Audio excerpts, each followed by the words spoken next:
আল্লাহ ভুল করছি, আল্লাহ মাফ করে দাও, ক্ষমা করো। আমি ক্ষমা চাইতেছি, কিন্তু আমি ক্ষমা করি না আরেকজনকে।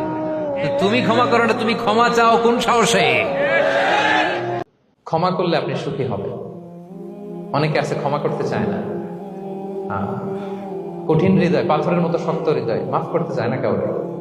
উনি আবার মুনাজাতে বসলে আল্লাহ আল্লাহ আমারে মাফ করো, আল্লাহ আমারে ক্ষমা করো, কাঁদতে কাঁদতে বুক ভাসায়। উনি ক্ষমা চায়, মাগার উনি কাউরে ক্ষমা করেন না। এরকম ডাকাত আছে না নাই?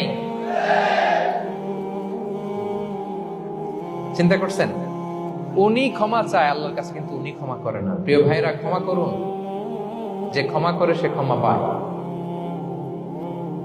আচ্ছা, একটু চোখটা বন্ধ করে, চোখ বন্ধ করলাম আমি, জানা অজানা পাপের পাহাড়ের দিকে তাকালাম। এবার একটু চিন্তা করেন যে কি পরিমাণে ক্ষমা আল্লাহর পক্ষ থেকে আমার জন্য প্রয়োজন। চিন্তা করেছেন? এবার চোখ খুলুন, পাপের পাহাড়ের দিকে একটু তাকান। আপনার আপনার জানা অজানা যে পাপের পাহাড়, তাকান এবং ভাবুন এগুলোর জন্য কি পরিমাণে ক্ষমা আল্লাহর পক্ষ থেকে আপনার দরকার, প্রয়োজন। সেই প্রয়োজনের তাগিদে হলেও ক্ষমা করুন। খেয়াল রাখবেন, যে ক্ষমা করে সে ক্ষমা পায়, যে অন্যকে ক্ষমা করে না সে ক্ষমা পায় না। তাহলে আল্লাহর কাছে ক্ষমা চাওয়ার আগে আপনি আপনার পাশের লোকদেরকে ক্ষমা করবেন। পারা যাবে তো ইনশাআল্লাহ?